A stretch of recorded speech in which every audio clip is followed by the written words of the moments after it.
Слава Украине! Привет всем от Полонского. Друзья мои, есть новости из Киева, есть новости со встречи лидеров 4 стран: Украины, Польши, Великобритании, Франции и Федеративной Республики Германии. Да, Мерц тоже в Киеве, и Макрон, и Туск.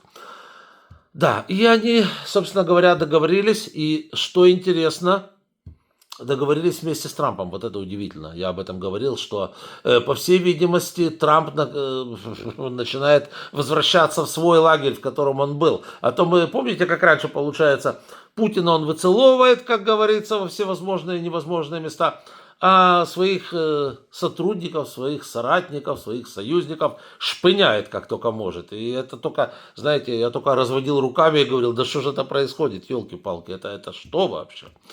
Вот. Но, судя по всему, Трамп возвращается туда, где, с чего следовало и начинать, к своим союзникам. Да. И вот сегодня уже есть решение. Итак, Украина приняла европейско-американское, вот еще один интересный момент, европейско-американское предложение, то есть американцы это тоже в доле, о перемирии, полном перемирии на 30 дней. Украина приняла это дело. Дело теперь за Россией. И вот, значит, что Стармер, что Мерц пишут со своих соцсетях следующие вещи. И Макрон приблизительно то же самое. Стармер пишет следующую вещь.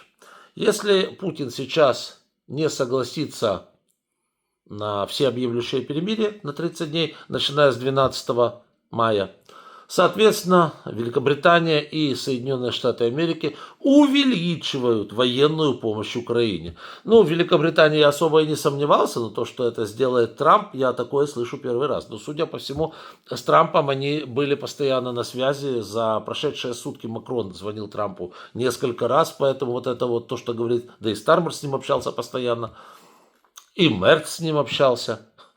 Вот, то есть... Они это говорят не просто так, что будет помощь военная. Военная помощь может быть очень-очень разной. Да, и тогда просто российское ПВО, скажу одно, не поможет. Не поможет вообще ничему. И тут, ну, тут правильно, тут Путина надо ломать через колено. Не хочешь по-хорошему, значит, будет через зад. Через зад, да, и ёршиком. Да. Вот, и вот такой момент. Плюс Мерц заявил, что они продолжат финансирование Украины. Это тоже важно, потому что Трамп до этого несколько раз заявлял, что помощь, если и будет, то она будет как бы кредитная уже, не такая, как была раньше. Окей, какая не будет. Вот. А что касается Германии, да, они нам просто помогают. Другое дело, что, возможно, там они выстраивают какие-то моменты, какие-то системы по выкачиванию потом российских денег, которые арестованы на Западе, но это, как говорится, нас мало касается. Вот. К нам претензий нет в этом плане. Да, то есть помощь будет увеличена. Ну и еще я, честно говоря, пока что не встретил, какие именно санкции будут введены в отношении Путина. Но исходя из того, что проговаривали республиканцы в Конгрессе, вот буквально за несколько дней до всего, что сейчас происходит, буквально было меньше недели назад, тот же Линдсей Грэм носился с этой идеей, и тот же Трамп, и Венс об этом говорили, что могут быть введены вторичные пошлины на покупателей российской нефти. Посмотрим, посмотрим. Скорее всего, так это и будет, потому что, видимо, Путину и выкатят вот такой вот ультиматум. Точнее, может, он уже к нему полетел. Скорее всего, уже полетел на Москву туда. Они подождали, пока Зеленский примет вот эти условия. Зеленский их принял на сегодняшней встрече в Киеве. Ну, соответственно, она теперь поехали к Путину. Если не хочешь, ну, значит, будет, не хочешь по-хорошему, будет по-плохому. Вот, собственно говоря, и все. Ну и ждем, как говорится, реакции из болотной реакции. А у нас есть еще одна очень интересная новость, о которой, точнее, две интересные новости. Первая, это о ней написал Трамп. Закончилась, по словам Трампа, война между Индией и Пакистаном. Произошло именно то, о чем я вам говорил. Там многие писали, это две ядерные державы. Да будет такая ядерная война, да будет то, да будет чуть не российско-украинская, либо ирано-иракская. Кто помнит ирано-иракскую войну, там тоже там страшное дело было. А я сразу сказал, ничего этого не будет. Индия с Пакистаном вот таким вот образом воюют постоянно. Единственное, что у них постоянное, ну у них есть постоянное, да, военное такое соревнование, тут это надо отдать должное, это когда у них открыты границы И вот там на севере Индии, значит, есть граница определенная в определенном месте. Там, с одной стороны, стоят пакистанские войска, с другой стороны, действительно, это правда, стоят индийские войска и смотрят друг на друга таким зорким соколом, потом выходит по одному солдату, начинают задирать ноги. И кто выше задерет, тот и победил. И так они выходят по одному, задирают ноги, маршируют браво и выкрикивают всякие лозунги. Вот это у них хорошо получается и будет получаться и в дальнейшем. Никакой ядерной войны, конечно же, между ними не будет. Это все были понты для приезжих. Весь вот этот конфликт, который изначально начался, он начался не для того, чтобы начать ядерную войну, либо же начать полномасштабное сражение с танками, пехотой, артиллерией, значит, фронт, как на Первой мировой войне, конечно, нет.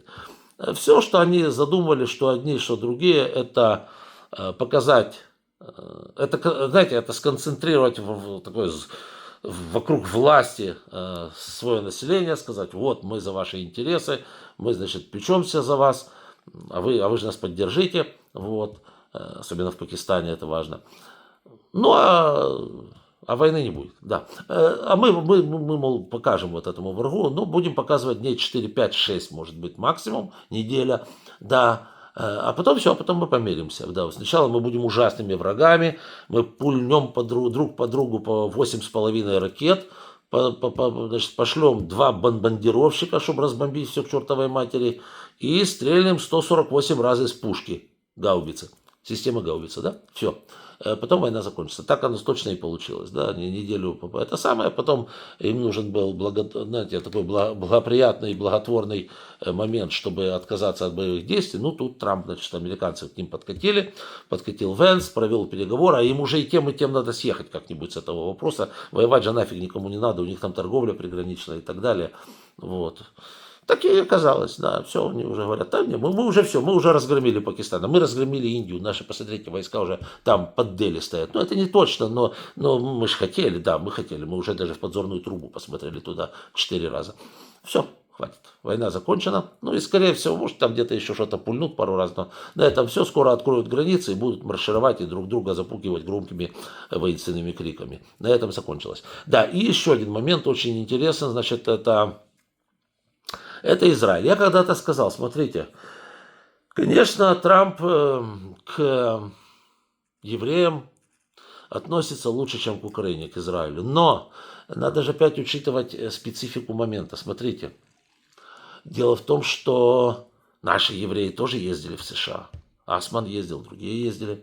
Я имею в виду главного раввина и так далее, ездили туда, проводили встречи на самом высоком уровне и попросили помогать. Вот.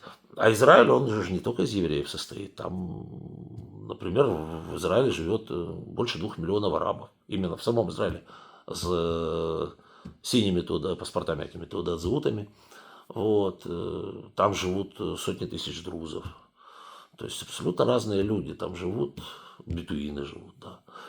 Разные, и не только евреи. Евреи очень разные, ортодоксальные, неортодоксальные, такие, сякие. Поэтому я всегда говорил, что в результате отношения к Израилю и к Украине у нынешней американской администрации, скажем так, не очень обремененные принципами, оно окажется одинаковым.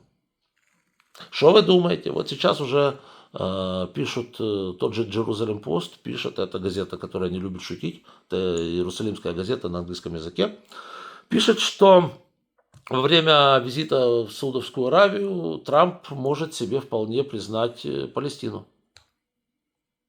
Угу.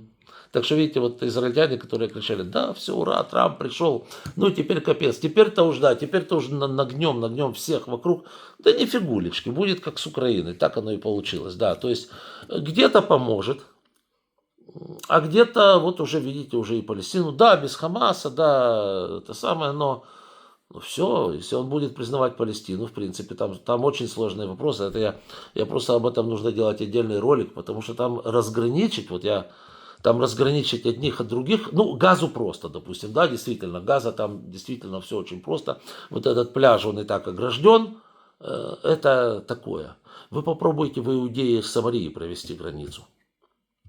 Вот где задолбетесь. Вот, так что это крайне неприятная для Израиля для Израиля новость, очень неприятная. С одной стороны, вроде бы да, вроде бы хорошо закончится конфликт, но он там не закончится просто так. Это нереально. Вот. И, понимаете, вот даже там ситуация более тухлая, чем у нас. Смотрите, вот Россия и Украина, тут сдохнет Путин. Сам же рашист, и уконтропупят парочку его этих самых приближенных. И все. И знаете, буду делать вид, что никакой войны никогда в жизни не было. Вот увидите, пройдет некоторое время. Мы, конечно, не захотим с ними общаться и так далее, но войны не будет. Что же касается Израиля, там настроение у палестинских арабов такое, что Палестина должна быть от реки до моря. То есть от Иордана и до Средиземного моря. Никакого Израиля там вообще не должно быть. Поэтому то, что Трамп там, знаете, то, что Трамп, возможно, признает Палестину и, возможно, это самое, как-то их там заведет посольство палестинское в Вашингтоне, это же не значит, что наступит мир. Там, чтобы помирить, там я не знаю, что делать надо, честно говоря. Но я говорю, об этом отдельный ролик надо записывать, это не двухминутный ролик. Могу очень долго рассказывать. Да. Так вот, произошло именно то, с Израилем сейчас происходит то, что происходило с Украиной. Да? Они сейчас им скажут, ну так что, а мы вас без помощи оставим. И все. И будете вы делать так, как мы хотим. Ну как-то так, да. Поэтому для Палестины это, конечно, будет шикарная вещь. С одной стороны. С другой стороны, наверное, у Саудовской Аравии появится стимул признать Израиль и так далее. Вот, может быть, все действительно успокоится, но встает еще один вопрос, а куда девать Хамас?